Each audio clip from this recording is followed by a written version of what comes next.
T'est-il déjà arrivé d'avoir à te justifier, un peu comme si tu avais commis une faute? Les Français sont inquiets, ils sont parfois déboussolés par des injonctions qui semblent contradictoires. Est-ce qu'on a perdu le contrôle de l'épidémie ?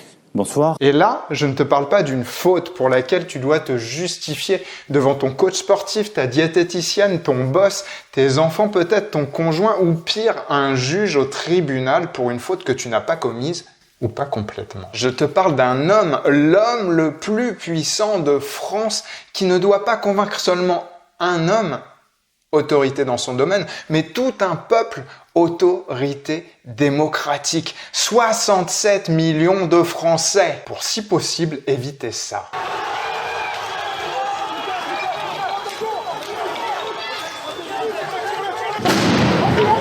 Si tu as déjà ressenti la pression avant une prise de parole en public, avant un entretien, imagine-toi simplement la pression sur les épaules du président. Comment va-t-il réagir? Quels enseignements peux-tu en tirer pour ton quotidien? Quelles techniques de communication, de persuasion et, osons le terme, de manipulation peuvent être utilisées dans une telle situation? Mais surtout, pour quel résultat?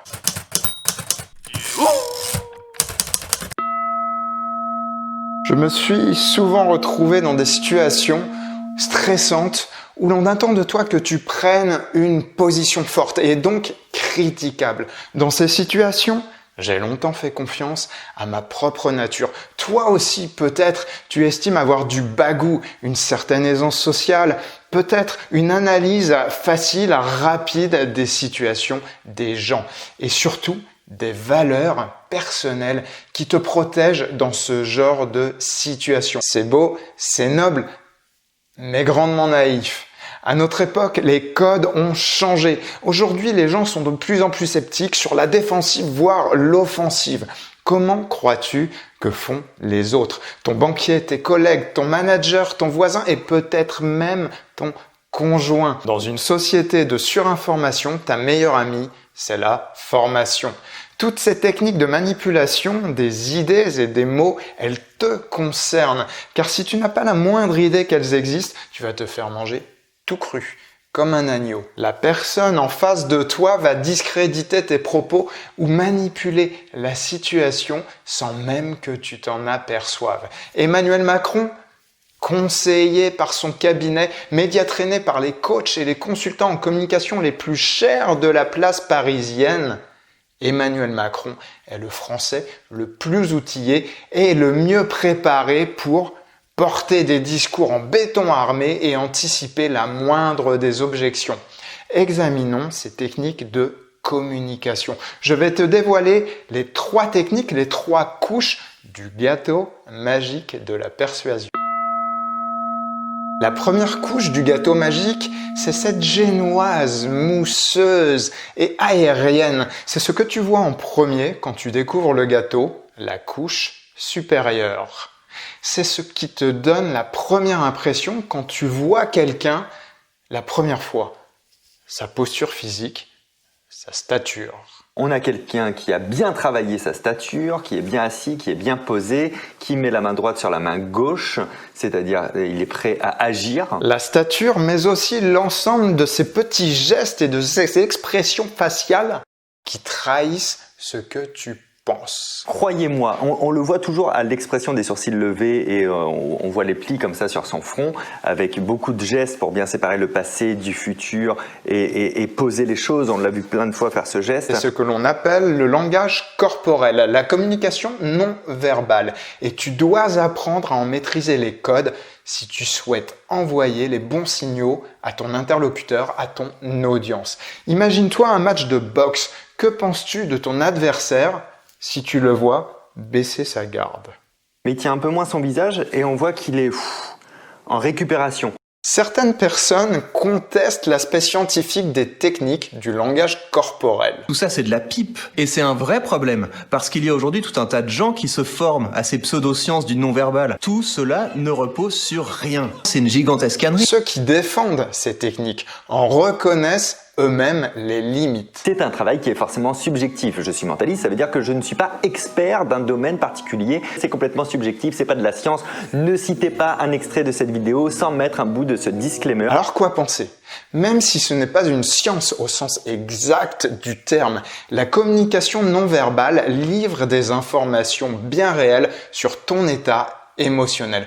Pense à l'expression « mettre des formes ». Ce n'est pas parce que ton discours a une belle forme qu'il est intelligent, c'est parce que ton discours est intelligent que tu lui dois une belle forme. Si quelqu'un vous dit merci, vous allez sans doute pas en conclure qu'il est reconnaissant. Et ça, c'est pas faux. Et j'espère que vous vous en souviendrez la prochaine fois que vous aurez à dire merci. Si vous voulez que le message passe, c'est beaucoup plus judicieux de dire merci que merci. Et dans notre société, ne pas maîtriser le langage corporel peut être préjudiciable. Sur ce point, tout le monde semble d'accord. Et donc il n'est pas impossible que vous vous fassiez recaler à un entretien d'embauche parce qu'on aura perçu de la fermeture dans votre pouce droit, ou que vous vous fassiez arrêter à la douane parce qu'on aura perçu de l'appréhension dans votre sourcil gauche. Apprends donc à maîtriser tes gestes, ton langage corporel, mais surtout, ne t'arrête pas là.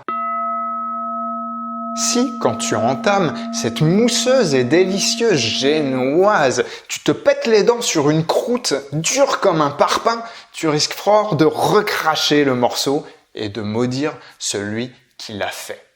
À ce stade, tu l'as compris, l'importance de mettre ton interlocuteur en confiance avec une posture avenante, sereine ou simplement appropriée à la situation est fondamentale.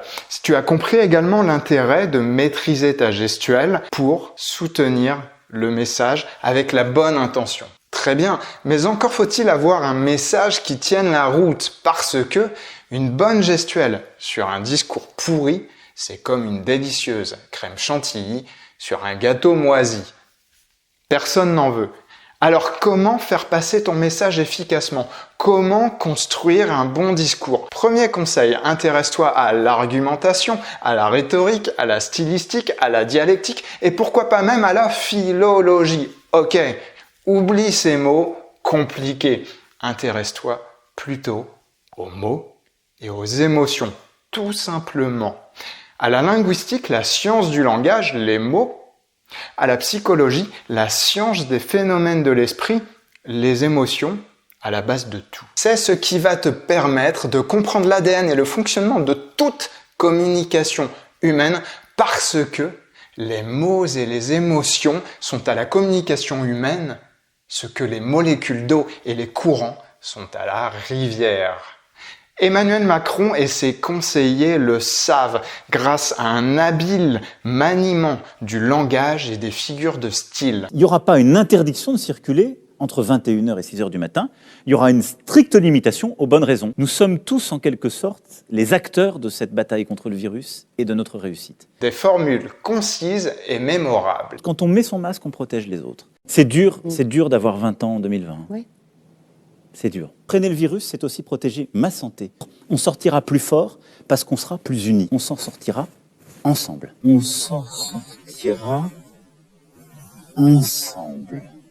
Il manipule tes émotions, nos peurs. Nous sommes dans une situation qui est préoccupante. Ce virus frappe toutes les catégories d'âge et il y a des formes très sévères à tous les âges. Et ça remonte partout en Europe. Et nos désirs, ou plutôt, il fait remonter à la surface notre instinct le plus primaire, l'instinct de survie. Aujourd'hui, le virus est partout en France. Nos urgences, nos services hospitaliers sont dans une situation qui est plus préoccupante qu'alors. Il crée la confiance en utilisant des preuves, des types de preuves, des preuves sociales, des preuves statistiques. L'OMS le rappelait ce matin, 0,6% des gens qui sont touchés, 32 000 victimes en France. Au moment où nous nous parlons, l'Allemagne est en train de prendre aussi des mesures restrictives. L'Espagne, les Pays-Bas sont aussi dans une situation très préoccupante, avec même plus de cas rapportés à leur population que nous. Provoque le sentiment d'urgence en jouant sur le facteur de rareté et de pénurie. Nous n'avons pas de lit en réserve. Demain, si j'ai autre chose, ma mère, mon père, ma sœur a autre chose, il n'y aura plus de place pour le soigner. Il déclenche le passage à l'action. Je protège mon emploi en faisant ça. En cas de récidive, c'est 1 500 €.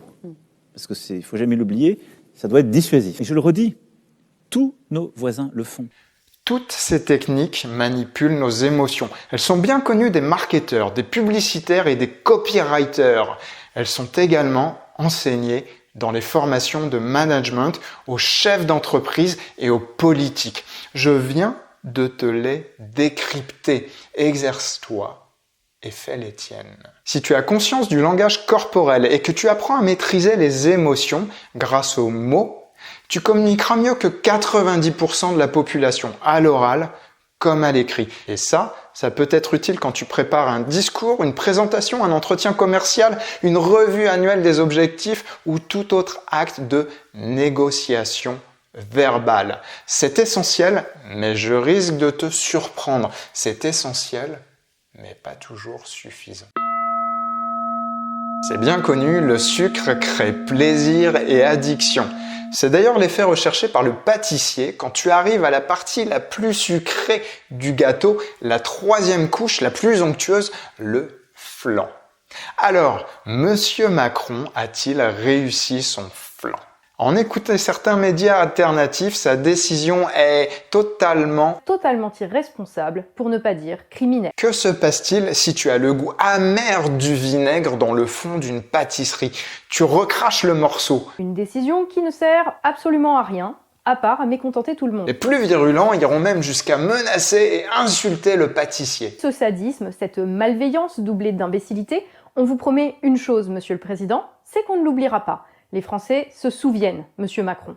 Et le jour viendra où vous devrez leur rendre des comptes pour toutes les brimades et toutes les humiliations que vous leur avez fait subir. Le sondage Harris, réalisé pour la chaîne d'information LCI, apporte une vision, disons, moins radicale et plus pacifique. 73% des sondés se disent favorables à la principale mesure annoncée dans le discours de M. Macron, le couvre-feu. Et 60% des Français jugent leur président convaincant. Mission accomplie, dont acte. Mais alors, qui croire ? Le piège, dans une telle situation, se laisser entraîner dans un débat stérile et irrésoluble sur l'interprétation des statistiques des pouces bleus. Ce qu'il est important de comprendre sur le plan de la communication, c'est le principe de cohérence. On n'adhère pas à un discours car il est beau, bien structuré, présenté par un bon acteur. On adhère à un discours parce qu'on veut croire à l'histoire qu'il nous raconte. Deux niveaux sont essentiels. Premier niveau, la cohérence de l'orateur. Est-ce que le discours bienveillant de M. Macron est cohérent avec l'histoire de M. Macron ? Peut-être pas pour tout le monde. Deuxième niveau, la cohérence par rapport à l'auditeur. Est-ce que tout le monde, est-ce que tout auditeur est capable d'accepter de son orateur une remise en cause, un mea culpa ? Je crois qu'il faut avec beaucoup d'humilité savoir écouter, savoir constater ce qu'on a mal fait.